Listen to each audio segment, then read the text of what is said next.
दोस्तों, हमारी सीमाओं के बिल्कुल पास एक ऐसा खतरनाक खेल शुरू हो चुका है जिसकी आंच सीधे हमारे देश तक पहुंचने वाली है।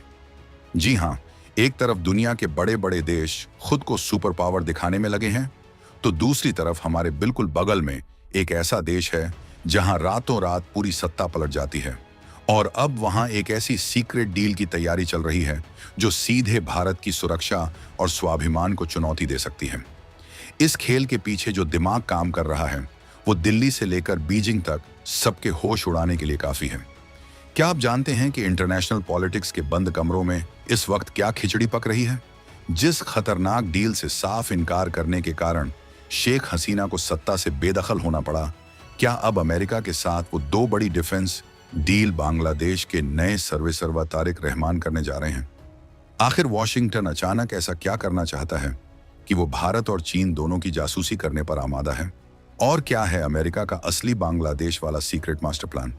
क्या इसी महाडील की जमीन तैयार करने के लिए अमेरिकी विदेश मंत्री मार्को रूबियो दिल्ली की फ्लाइट पकड़ने से पहले सीधे हमारे बंगाल की धरती पर उतरे हैं? क्या बांग्लादेश की नई सरकार अपने निजी फायदे के लिए पूरे दक्षिण एशिया को एक बहुत बड़े पावर गेम के बीच में धकेलने की तैयारी कर चुकी है? आज की इस वीडियो में हम एक एक करके उन सारे कड़वे सच से पर्दा उठाने वाले हैं जो मुख्य धारा का मीडिया आपको कभी नहीं दिखाएगा।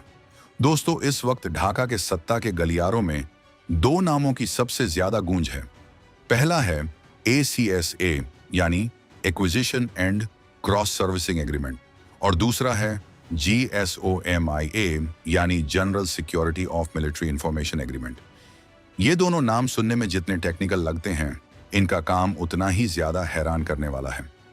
अमेरिका पिछले कई सालों से लगातार बांग्लादेश के पीछे हाथ धोकर पड़ा था कि बॉस कैसे भी करके इन दोनों पेपर पर साइन कर दो।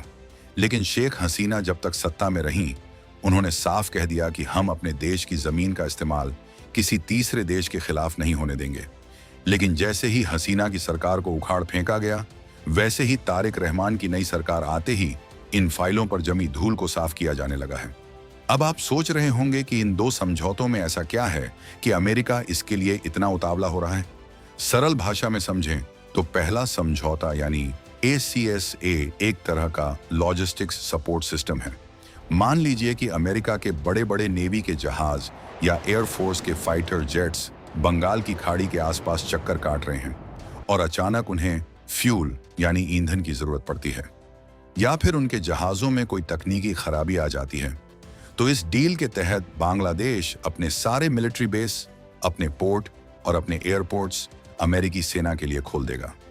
यानी अमेरिकी सेना वहां आकर आराम से खाना पीना खा सकती है, अपने जहाजों में तेल भरवा सकती है और रिपेयरिंग का काम करवा सकती है। यह एक तरह से बिना मिलिट्री बेस बनाए ही पूरे देश को एक बहुत बड़े सर्विस स्टेशन में बदल देने जैसा है। लेकिन रुकिए, असली खेल तो दूसरे समझौते में छिपा है जिसे GSOMIA कहा जाता है। यह पूरी तरह से एक खुफिया मिलिट्री इंफॉर्मेशन शेयरिंग एग्रीमेंट है। इसके तहत बांग्लादेश और अमेरिका आपस में ऐसी टॉप सीक्रेट मिलिट्री जानकारियां साझा करेंगे जो बेहद संवेदनशील होती हैं। अब आप खुद सोचिए, बांग्लादेश के पास ऐसी कौन सी खुफिया जानकारी होगी जो अमेरिका जैसी सुपर पावर के काम आ सके? सीधा सा जवाब है भारत और चीन की मिलिट्री मूवमेंट की जानकारी। इस समझौते के लागू होते ही अमेरिका को बांग्लादेश के खुफिया नेटवर्क तक सीधी पहुंच मिल जाएगी। यानी हमारे पड़ोस में बैठकर अमेरिकी एजेंसियां इस पूरे इलाके पर अपनी पैनी नजर रख सकेंगी। यही वो वजह थी जिसके चलते शेख हसीना लगातार इस डील को टालती आ रही थी। वो बहुत अच्छे से जानती थी कि अगर उन्होंने इस पर साइन कर दिए तो बांग्लादेश सीधे तौर पर भारत और चीन दोनों की नजरों में विलेन बन जाएगा। हसीना का पूरा फोकस इस बात पर था कि भारत हमारा सबसे अच्छा पड़ोसी है और चीन से हमें मोटा पैसा यानी इन्वेस्टमेंट मिलता है, इसलिए दोनों के बीच एक परफेक्ट बैलेंस बनाकर रखना ही बांग्लादेश के हित में है। लेकिन शायद उनका यही राष्ट्रहित वाला फैसला कुछ विदेशी ताकतों को रास नहीं आया। ढाका के रणनीतिक हलकों में आज यह बात सरेआम कही जा रही है कि शेख हसीना की सरकार के पतन के पीछे इसी डील से इनकार करना सबसे बड़ा कारण था। अब जब बांग्लादेश की कमान तारिक रहमान और उनके गुट के हाथों में आ चुकी है, तो वॉशिंगटन के चेहरे पर एक अलग ही चमक दिखाई दे रही है। द संडे गार्डियन की एक ताजा रिपोर्ट के मुताबिक रक्षा विशेषज्ञों का साफ कहना है कि मौजूदा राजनीतिक माहौल में इन दोनों समझौतों पर हस्ताक्षर होने की उम्मीद बहुत ज्यादा बढ़ गई है। बांग्लादेश के नए नीति नियंताओं को लगता है कि अगर उन्हें अपनी सत्ता को लंबे समय तक बचाकर रखना है तो उन्हें अमेरिका की हर जायज नाजायज शर्त को मानना ही पड़ेगा। लेकिन वो ये भूल रहे हैं कि विदेशी ताकतों को अपने घर में घुसाने का अंजाम हमेशा गुलामी और बर्बादी ही होता है। इस पूरे मामले पर नजर रखने वाले टॉप अधिकारियों का कहना है कि अगर ढाका में इन दोनों पेपरों पर दस्तखत हो जाते हैं तो यह सिर्फ एक सामान्य कागजी कार्रवाई नहीं होगी, यह समय के साथ साथ एक बहुत बड़े ज्वाइंट ऑपरेशनल कोऑर्डिनेशन का आधार बन जाएगा। इसका मतलब यह हुआ कि आने वाले दिनों में बंगाल की खाड़ी में अमेरिकी सेना और बांग्लादेश की सेना मिलकर ऐसे ऐसे चक्रव्यूह रचेंगी जिससे इस पूरे रीजन का पावर बैलेंस पूरी तरह बिगड़ जाएगा।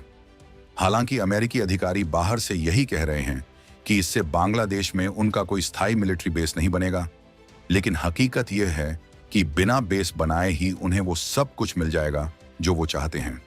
अब जरा इस कहानी के दूसरे सबसे बड़े पहलू को समझिए जो सीधे हमारे देश के भीतर चल रही हलचल से जुड़ा है। तारीख है 26 मई और देश की राजधानी नई दिल्ली में एक बहुत बड़ी इंटरनेशनल बैठक होने वाली है। यह बैठक है क्वाड देशों के विदेश मंत्रियों की, जिसमें भारत, अमेरिका, जापान और ऑस्ट्रेलिया जैसी महाशक्तियां एक मंच पर बैठने वाली हैं। कहने को तो क्वाड का गठन हिंद प्रशांत क्षेत्र में शांति और समुद्री व्यापार को बढ़ावा देने के लिए हुआ है, लेकिन हर कोई जानता है कि इस ग्रुप का असली मकसद चीन की बढ़ती हुई दादागिरी को रोकना है। लेकिन इस बैठक से ठीक पहले अमेरिकी डिप्लोमेसी ने एक ऐसी चाल चली है जिसने भारतीय रणनीतिकारों को भी थोड़ा सतर्क कर दिया है। हुआ यह कि अमेरिकी विदेश मंत्री मार्को रूबियो दिल्ली आने से पहले सीधे पश्चिम बंगाल की राजधानी कोलकाता पहुंच जाते हैं।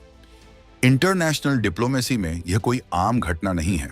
जब भी किसी देश का इतना बड़ा नेता भारत आता है तो वो सीधे राजधानी दिल्ली में लैंड करता है। लेकिन मार्को रूबियो का 15 साल बाद किसी अमेरिकी विदेश मंत्री के तौर पर सीधे कोलकाता पहुंचना अपने आप में बहुत सारे कूटनीतिक इशारे कर रहा है। आखिर वॉशिंगटन का कोलकाता से ऐसा क्या कनेक्शन जुड़ गया है कि वो दिल्ली से पहले बंगाल की धरती पर कदम रख रहे हैं? इसके पीछे पश्चिम बंगाल की हालिया राजनीतिक स्थिति को देखना बेहद जरूरी है। बंगाल में पूरे 15 साल बाद एक बहुत बड़ा सत्ता परिवर्तन हुआ है, जहां टीएमसी को हटाकर एक नई राष्ट्रवादी सरकार सत्ता में आई है। अमेरिका की हमेशा से यह पुरानी आदत रही है कि जब भी किसी बड़े राज्य या देश में कोई बड़ा राजनीतिक या आर्थिक बदलाव होता है तो वो वहां की नई नवेली सरकार के साथ सीधे संबंध बनाने की कोशिश शुरू कर देता है। मार्को रूबियो का कोलकाता आना भी इसी स्ट्रेटेजी का एक हिस्सा माना जा रहा है, ताकि वो बंगाल की नई सरकार के साथ सीधे संवाद की खिड़की खोल सकें। लेकिन बात सिर्फ बंगाल की डोमेस्टिक पॉलिटिक्स की नहीं है, इसके पीछे एक बहुत बड़ा जियोपॉलिटिकल गेम प्लान भी है। कोलकाता को सदियों से पूर्व का द्वार यानी गेटवे टू द ईस्ट कहा जाता रहा है। ईस्ट इंडिया कंपनी के जमाने से ही यह शहर दक्षिण पूर्व एशिया के समुद्री रास्तों को कंट्रोल करने के लिए सबसे मुफीद जगह माना गया है। दुनिया में अमेरिका का दूसरा सबसे पुराना कॉन्सुलेट भी इसी कोलकाता शहर में स्थित है। ऐसे में अमेरिका का इरादा साफ है, वो कोलकाता के जरिए भारत के साथ क्षेत्रीय सुरक्षा, समुद्री व्यापार और तेल के रास्तों वाले नेटवर्क को और ज्यादा मजबूत करना चाहता है। लेकिन साथ ही साथ उसकी नजर बगल में बैठे बांग्लादेश पर भी टिकी हुई है। पिछले 2 सालों में बांग्लादेश के भीतर जो भारी उथल पुथल मची है, उसका फायदा उठाने में चीन ने भी कोई कसर नहीं छोड़ी थी। चीन लगातार परोक्ष रूप से बांग्लादेश के पोर्ट्स और वहां के इंफ्रास्ट्रक्चर में अपना पैसा डंप कर रहा था ताकि वो भारत को घेर सके। अमेरिका इस बात को बहुत अच्छे से समझता है। इसीलिए अमेरिकी राष्ट्रपति डोनाल्ड ट्रंप की हालिया चीन यात्रा के तुरंत बाद अमेरिकी विदेश मंत्री का इस तरह कोलकाता और फिर दिल्ली आना बीजिंग को एक बहुत बड़ा और कड़ा कूटनीतिक संदेश देना है कि इस इलाके में अमेरिका अपने कदम पीछे खींचने वाला नहीं है।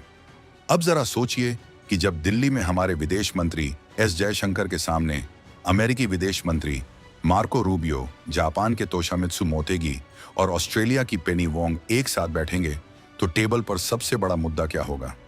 निश्चित रूप से चर्चा के केंद्र में सिर्फ और सिर्फ चीन की विस्तारवादी नीतियां होंगी। हिंद प्रशांत क्षेत्र में समुद्री सुरक्षा कैसे बढ़ाई जाए समुद्री व्यापार के रास्तों को चीन के कब्जे से कैसे मुक्त रखा जाए, और आजकल जो सबसे बड़ा संकट चल रहा है यानी क्रिटिकल मिनरल्स और सप्लाई चेन की गड़बड़ी, उसे कैसे ठीक किया जाए, इन्हीं सब मुद्दों पर महामंथन होने वाला है। लेकिन भारत के लिए असली चुनौती यह है कि हम एक तरफ तो क्वाड के मंच पर अमेरिका के साथ मिलकर चीन को रोकने की रणनीति बना रहे हैं, वहीं दूसरी तरफ हमें अपने इस तथाकथित दोस्त यानी अमेरिका की उन चालों से भी सावधान रहना होगा जो वो हमारे पड़ोस में चल रहा है। बांग्लादेश में ACSA एंड GSOMIA जैसे समझौतों के जरिए अमेरिका अगर हमारे बिल्कुल बगल में आकर बैठ जाता है तो यह भारत की संप्रभुता के लिए भी एक तरह का साइलेंट प्रेशर बन सकता है। भारत की विदेश नीति हमेशा से यही रही है कि हमारे पड़ोस के देशों में किसी भी बाहरी महाशक्ति का दखल कम से कम होना चाहिए। जियोपॉलिटिक्स का सीधा सा नियम है, अंतरराष्ट्रीय राजनीति में न तो कोई स्थायी दोस्त होता है और न ही कोई स्थायी दुश्मन, यहां सिर्फ और सिर्फ स्थायी हित होते हैं। आज अमेरिका को चीन के खिलाफ भारत की जरूरत है, इसलिए वो हमारे साथ सुर में सुर मिला रहा है, लेकिन साथ ही साथ वो बांग्लादेश जैसे छोटे देशों को अपने शिकंजे में लेकर इस पूरे इलाके पर अपना एकतरफा कंट्रोल भी स्थापित करना चाहता है। यह हफ्ता भारतीय कूटनीति की सबसे बड़ी परीक्षा का समय है। हमें देखना होगा कि दिल्ली की बैठकों में हमारे रणनीतिकार अमेरिका को क्या जवाब देते हैं और बांग्लादेश की इस नई चाल को कैसे नाकाम करते हैं। कहानी अभी खत्म नहीं हुई है, बल्कि यह तो उस बड़े खेल की शुरुआत है जो आने वाले महीनों में पूरे एशिया महाद्वीप को हिलाकर रख देगा। बांग्लादेश के भीतर तारिक रहमान की सरकार अगर इन समझौतों पर दस्तखत कर देती है तो क्या चीन चुप बैठेगा? और अगर चीन ने जवाबी कार्रवाई की तो उसका सीधा असर भारत की सीमाओं पर क्या पड़ेगा? ये कुछ ऐसे सवाल हैं जो आने वाले समय में बेहद गंभीर रूप अख्तियार करने वाले हैं। आपको क्या लगता है, क्या बांग्लादेश का अमेरिका के साथ यह सैन्य समझौता करना भारत की पीठ में छुरा घोंपने जैसा है? क्या शेख हसीना को हटाना वाकई एक सोची समझी इंटरनेशनल साजिश का हिस्सा था? और सबसे जरूरी बात, क्या भारत को बांग्लादेश की इस नई सरकार पर अब सख्त आर्थिक और कूटनीतिक दबाव बनाना शुरू कर देना चाहिए? अपनी राय नीचे कमेंट बॉक्स में लिखना बिल्कुल मत भूलिएगा। आपका हर एक कमेंट हमारे लिए और इस देश की बहस के लिए बेहद कीमती है। अगर आपको यह वीडियो और हमारी यह गहरी रिसर्च पसंद आई हो तो इसे अपने दोस्तों के साथ शेयर जरूर करें और चैनल को सब्सक्राइब करना ना भूलें। जय हिंद, वंदे मातरम।